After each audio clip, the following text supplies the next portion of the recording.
Hey, welcome back. I hope you all are doing well. As I say, I've finished cleaning up the mortise. Um, it's starting to get a bit colder in here now, as you can tell.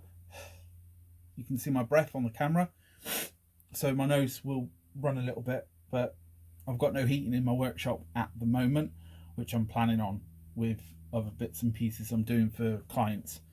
So basically, how are we getting on first? Well, first off, the cleaning process took a little bit longer than I thought. Obviously, I've cleaned up as much as I can. It looks a lot neater now. Bearing in mind, when you're in college and you have your vise, it's nice to have sharp chisels. Make sure they are really sharp.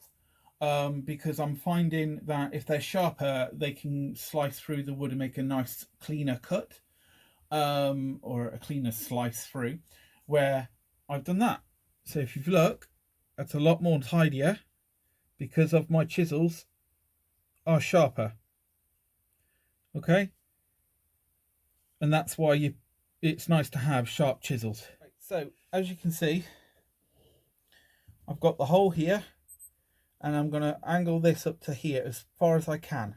Okay, so because I want to know the width here and make sure it's lined up properly, bearing in mind, always remembering to look at your face mark. So my face marks are like that. Okay, so we're going to do this to right now. So face marks facing you, angled down, so both face marks are touching each other. And then I'm going to get a pencil, make sure it is sharp. Obviously, you know, it's happened before. And I'm going to just mark out. This is a good way of checking that the marks that you put earlier are actually what you need. Okay, so as you can see, they line up perfectly to what I've got here because we've been running off our face marks. If you find they're not lined up properly, it's because somewhere along you're doing your face marks, they've not lined up when you've been doing your measuring and cutting. So face marks are very much important. So if anybody says otherwise, tell them they're wrong. Right, so with that and all, we're now going to mark here and then we're going to cut. So this now can go over to one side for a minute. Okay, so we've got the marks here. We know we're going down 45. Okay, so what I'm going to do now is I'm going to scribe across with, where it is, that one? No, yeah, no, this one. Obviously they're still lined up like that, as you can see. I'm now going to do the side, and you go over it at least 2 or 3 times, but make sure you're on the face marks and that they line up. Okay, so this needs to be on that face mark. Okay, so we just do it 1,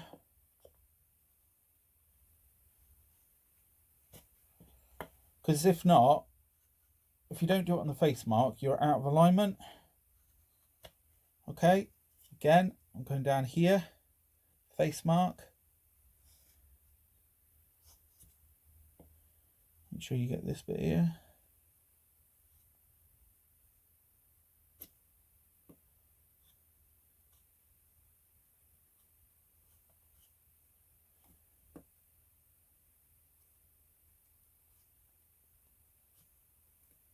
Okay, now we're going to go over these with a pencil so you can see what I'm doing.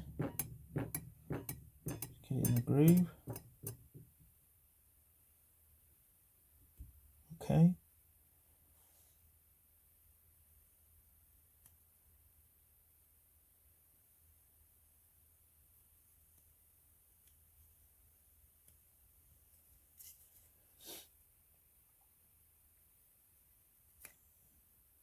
Right. So as you can see, I've marked down and down. This is not waste. This is good stuff, right? This is waste. This will be waste. Okay. Now, when you do these, scratch over it with your pencil because that's going to be waste. Okay, so as you look, I've scratched over it because we know it's going to be waste. Okay.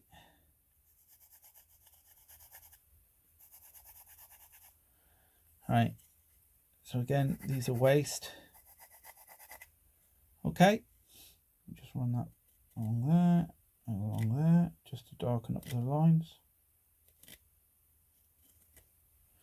Okay, so this is where you're going to need a bench hook. Obviously, you've already done your bench hooks, so I will grab mine when I'm not dropping everything. Oh. Now, my bench hook is different from your guys. I've done mine differently. As you can see, I've got 2 magnets here, drilled into the side and then glued in, or stickied in. The reason why I've done this is, one, it helps me keep my work or my cutting with the Tenant saw a lot straighter. Also, I find it's a lot easier. And on the back, I've done a 45-degree cut, which comes in handy if you're doing little bits of trim. Obviously, you've got to angle yourself a different way, but it works. So now we're going to put this in. Oh, leave it over there. In the vise. Now, my vise is set below the board a bit, as you can see. But I've got the chance to raise this up or lower it down. I've had it about 1.5 mil over the actual vise, because one, that works out better, and if you have a straighter edge here, you can use it for slicing work, for slicing with your vise. So just tighten it up. Obviously, it's not going anywhere. Now, with this, I must say, you're going to need your Stanley knife and get this set square. Okay, the reason is, again, we want to cut the fibers, and we want to get a nice straight line. So what we do is, again, using the face edges, so I've got my face edge here, nice, and just line it up, and as you can hear, it's cutting through the fibers, which is what you want. Okay, go light first, then obviously go a little bit more. And do the same the other side. Remember to come off your face edge, which is this side.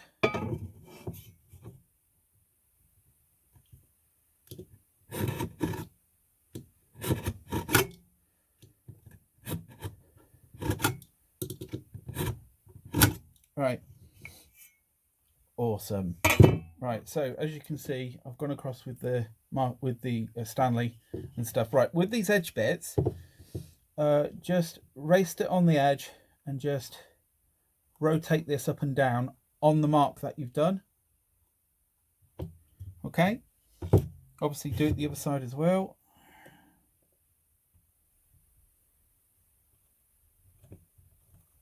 Because you're cutting through the fibers, so you're doing yourself a good service in this. Because if you keep doing this, cutting along the edges, your work's going to be about, I would say, 80 to 90% much more neater. And the neater your work is, the better you'll get on your marks. Should I say? He says. Right. So now I've done that bit. Obviously these have been already done, but I'm just going to go a little bit more on them, just to make them a little bit more deeper on the grooves that I've got already from the marking mortar gauge. For me, I want it to be precise, clean and tidy. Dave can tell you, when I was a student of his at the time, I was too busy being more clean and tidy with this, making sure it was neat and tidy, but it all paid off. So right, as you can see, before I start putting it on here, I need to do one thing, which you should automatically get taught by Dave anyway. dropping everything. Right, you get your big chisel, your 32.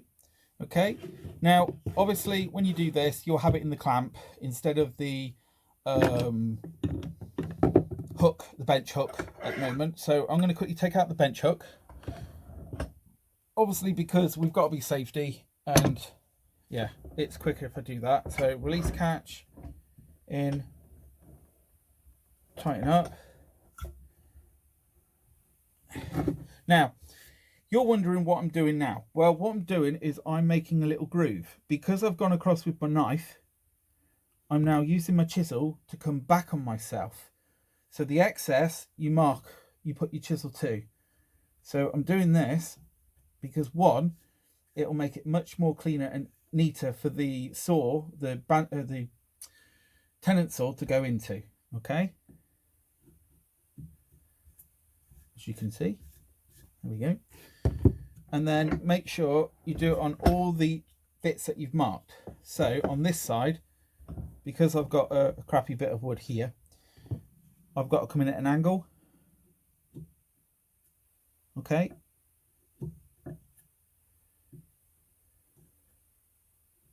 Again, just lightly to the edge, and it will like peel off.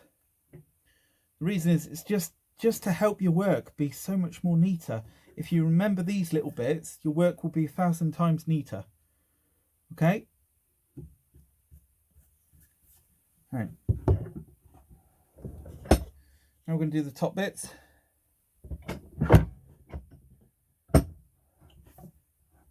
Okay. Again, get your chisel. Nice down push. Okay. Do it the other side. Push. Right. Here's something new I've been doing from a standpoint of the fact that this is a new technique that I've picked up from Matt Eston's channel for woodworking, and he's really good. And I never knew this, and it is quite unique. Dave might have told you it, as the fact that, you know, Dave pretty much knows quite a lot. So, okay, here's the trick. When you're cutting to come along here, obviously do it on the face edge first, because it's easier to do it on the face edge. What I'm going to be doing is I'm going to be, with my chisel, my big one, is I'm going to come across and just take off this little bit here, like a little edge bit, okay? And then, or a little flat bit coming across. It's just so when your saw sits on it, when you're cutting down, you've got that edge, and it works out quite nicely for the saw to sit on. And because the saw's up against the edge already, it will help you get a straighter cut. I've done it twice. The first time was just a shamble, and the second time, well, that worked out better. Let's just say that. So what I'm going to do is what you do is you just nice and gently go like that. As you can see, I've got it there. So I've come across in an angle. Yeah. So your saw can sit nicely on that bit there and cut down. Okay. Now, obviously, try and avoid cutting across the line, because if you do, your Tenant's going to look absolutely rubbish and stuff. So I'm not going to do it the other side.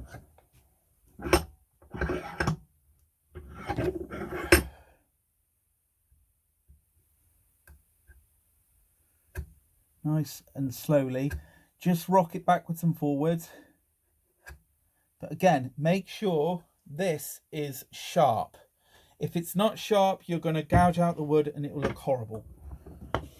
And I will constantly be telling you guys this on any video. Chisels must be sharp. Okay. Yeah. Again, rocking backwards and forwards, keeping it at an angle.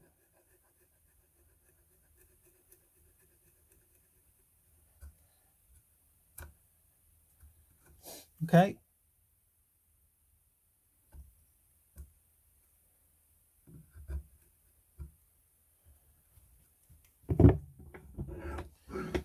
this, you have no idea how much this helps.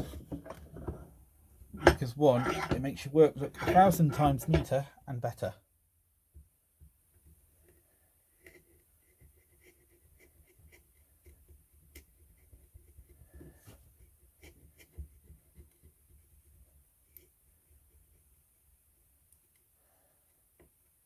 Okay.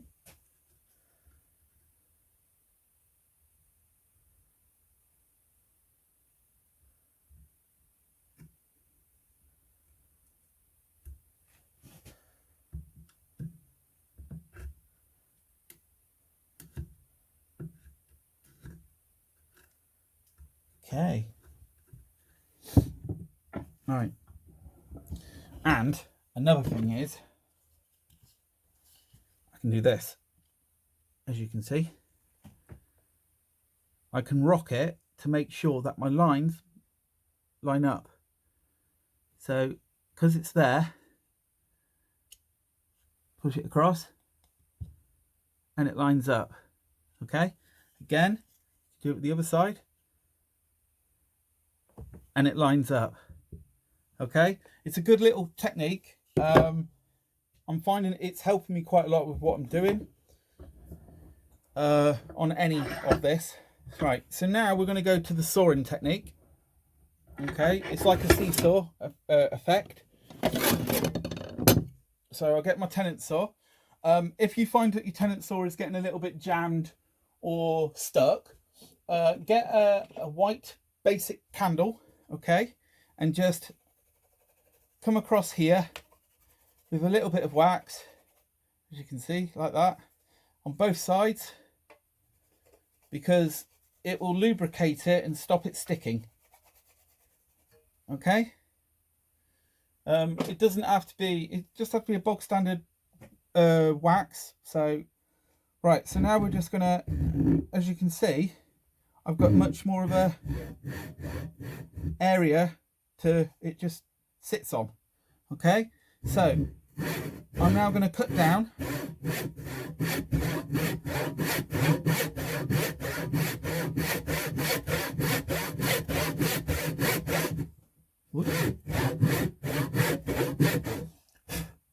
Remember to keep blowing the dust off. Down to your mark. Okay. And then do the same the other side. Obviously it fits into the groove. I'm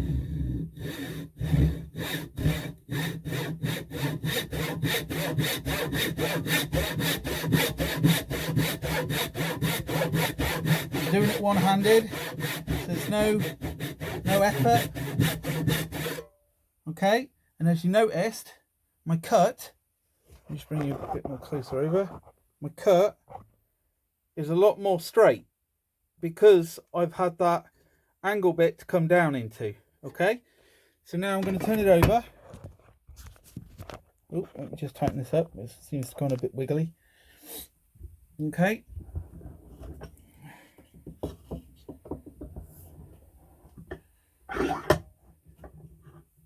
actually, oh, my nose is running like a bug, I tell you. It's so cold in here at the moment. Right, the wax, if you notice, is using it as a nice bit to just come across. So again, I sit it in that little groove I did with the chisel. Keeping it straight, because I'm using that flat bit as a guide to cut.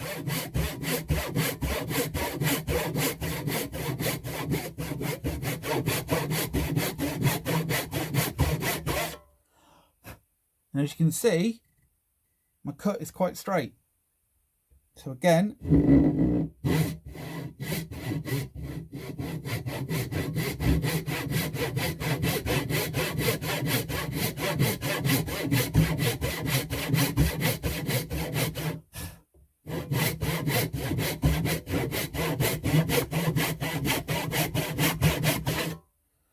now, as you can see, let's move this over again. My cuts are straight. They're not wiggling off into nowhere. They're looking quite nice and straight. because I've done this. Okay, it's a nice little tip. Bloody camera. Obviously I'm doing this off my phone, so okay, right, so now that's cut both sides in the angle that I wanted. I'm now going to put it and tighten it, and I'm going to come down straight with my saw. So obviously I'm here, so in here, in this bit here, when I've done one side to the other side, and the reason why I've not gone straight down is because I've actually got rid of most of this here. Let me show you on my pad again. Okay, so basically this is the Tenant. Okay, I've cut in an angle that way and that way. Okay, can you see that? I don't think you can. Oh, let me do it, make it darker.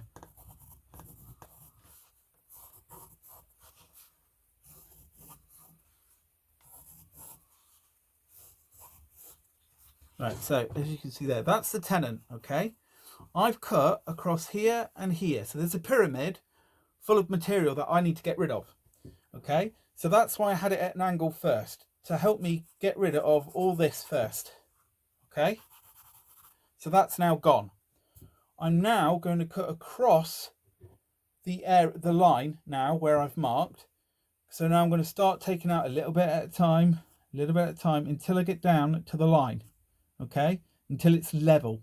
All right, so then when I use the bench hook and cut along, it will just pop off. Okay, so this bit is going to now, I'm now going to start cutting across this. Okay, so again, keep it down. I can now put my saw in that groove still.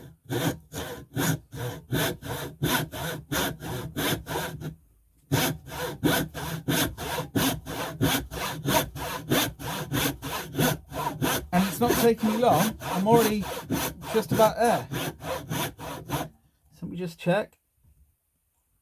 I need to come down a bit more on this side.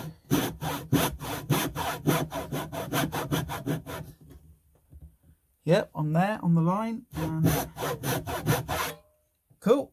Now I'm going to do the other side. Again, I'm fitting it into the little crook here on this side. And because it's straight, it will just cut quite neat off. So I'll show you what I mean.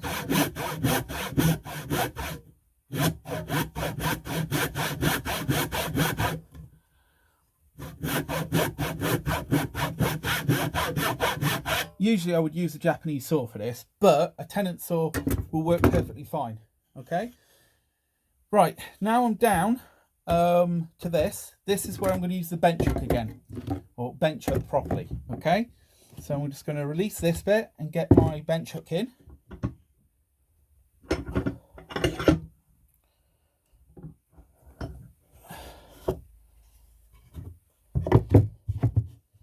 Okay, tighten this up.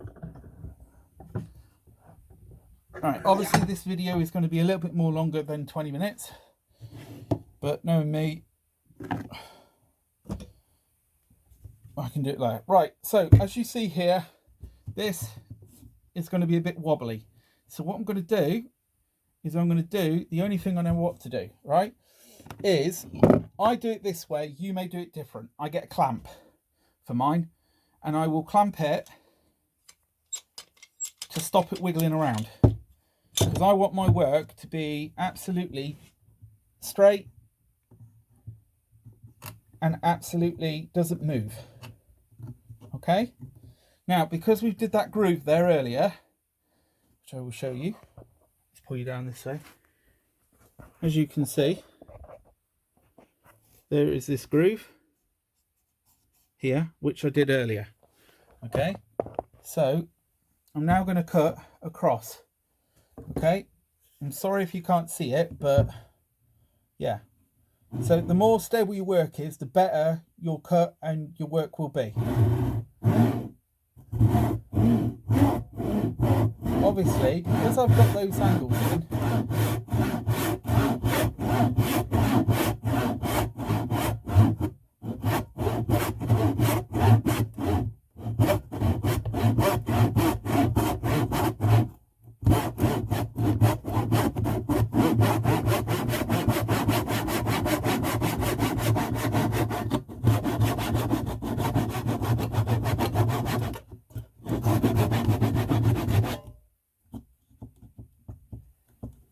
almost there.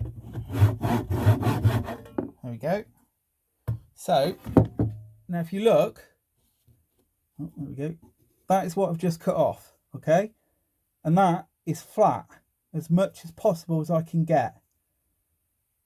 Okay? And that, I keep these because when you're doing glue ups, they come in handy.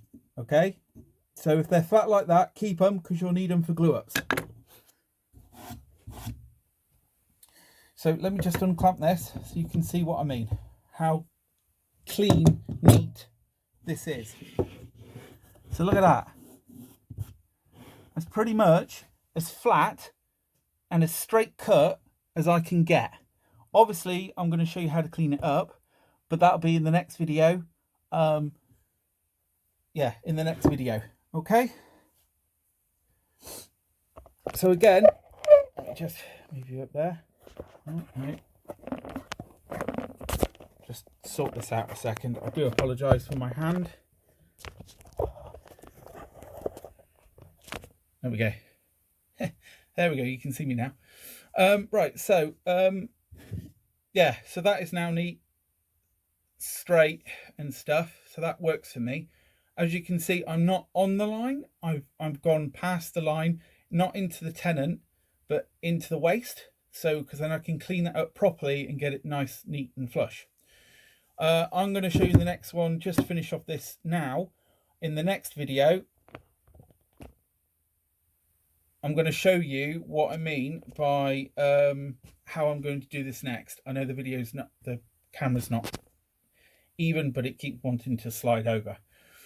Any questions, leave in the comments below. Anything else, just let me know.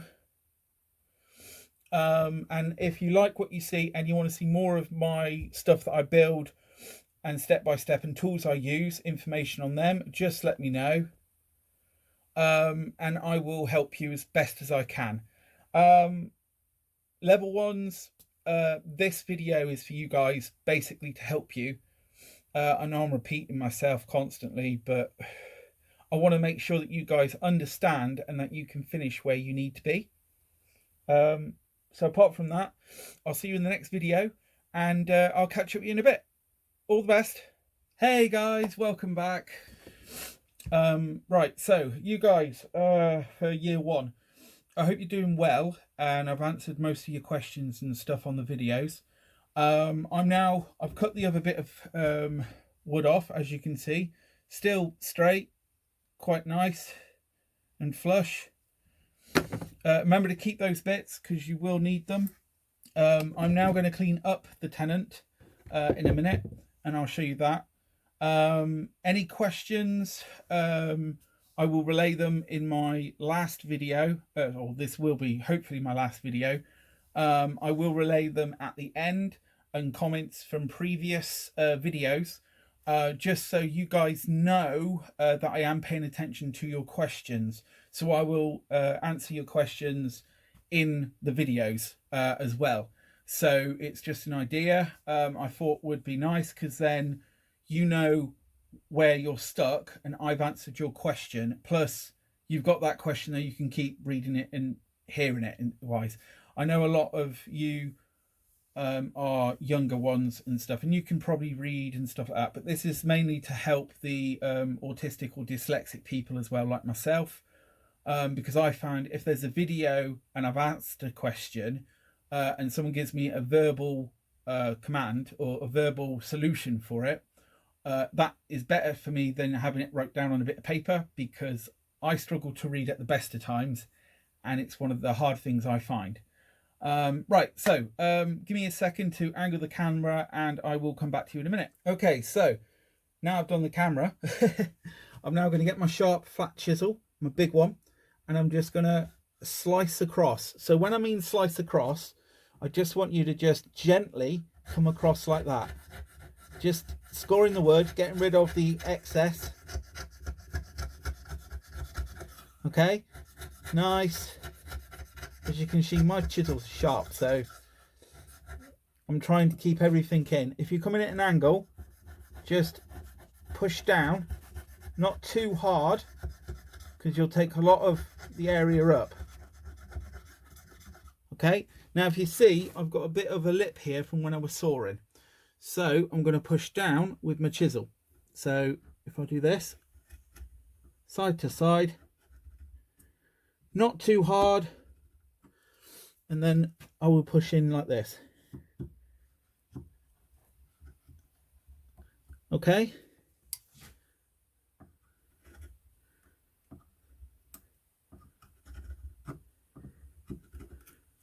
As you can see, it comes away nicely.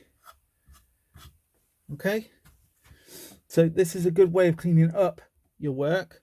As I say, then the cleaner it is, the better it will fit, and the more, the better you'll get for your mark. And if you want to go into joinery, the cleaner your work is, the better it is. That's what I'm starting to find. When you do these, you can use a little rabbit plane, or there is another plane for it, or a smoothing plane, just to get it even, or a box plane. You can even use a little box plane just to smooth it over. I don't know where mine is at the moment. I've got, oh, there it is, right in front of me. I use this. Okay.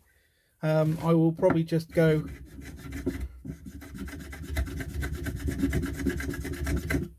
and it will just help it smooth it out a little bit. Obviously, I haven't used this in a minute, for a while, so it's a bit at the moment. Yeah, so now that should fit into my mortise quite nicely. So here's our mortise, and look at that. I can push that in. Obviously, I'll give it a little bit more of a tap. There. Oh, I need to be face to face, don't I? Oh, dear me. But it fits in nicely. It is quite tight, but it's not too tight. Let me just push it.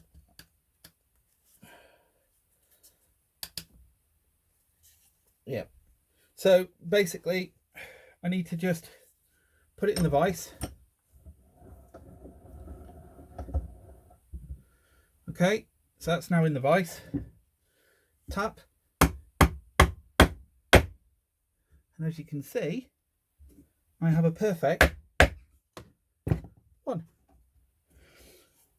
Right, so you do get, if you look here, this side is a bit more up than the other side. Okay, so there is a way around this. I would have to either leave this like this and then plane it, okay, or on the inside of here there's a bit of dirt that's probably stopping this from being able to line up with this. Okay, so I would have to go back to the mortise and smooth out a couple of the in bits and then try it again and test it. So that's what I'm going to do now. Okay, so put it back in the vise, because you've got leverage then. Okay, and then just backwards and forwards and it'll pop out. Usually you can see where it's rubbing against this, and if you look carefully, it's rubbing on the back bit of here. So I can see where the problem is. There's a bit here on the inside. So I get the big chisel and I just gently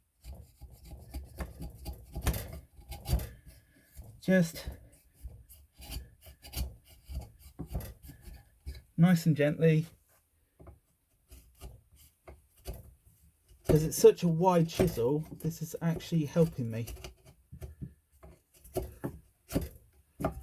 Okay, and then just break off the edges.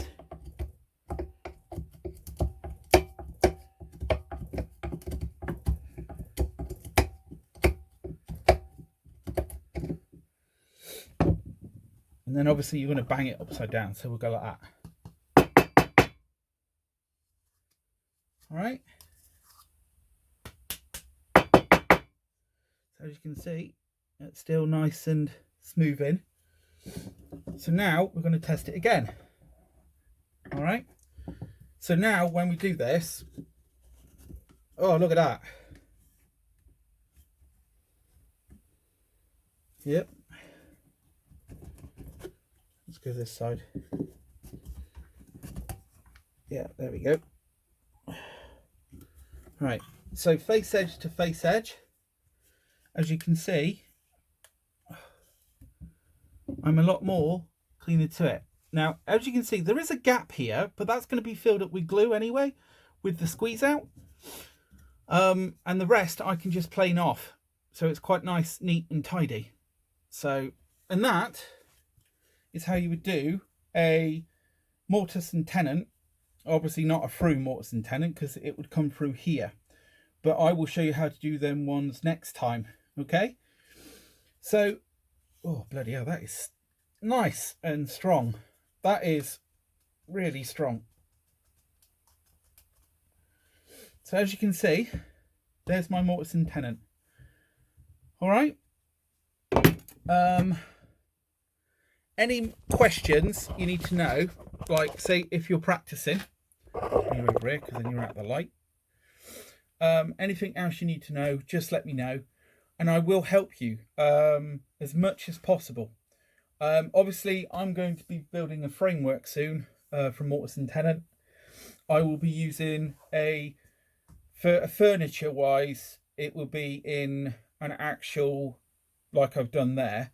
If it's external or for a workbench or for a big table, I would use a through Mortimer and Tenant. For me, I would like to do that because I would use a wedge or a nice Japanese version where you put a dowel through and it stops it from coming back out. So yeah. Anyway, I know this video is a lot more shorter wise. I'll wait for your questions and stuff before I post this one from the other ones that you will do, or questions that you've put up on the actual other videos. So this will be the last one, and then the next joint will be a through tenant, and I'll go step by step through there, or you can watch this one or watch these other videos and then watch the last one, because I'll probably do all this tenant stuff. Okay, all the best, keep safe, bye.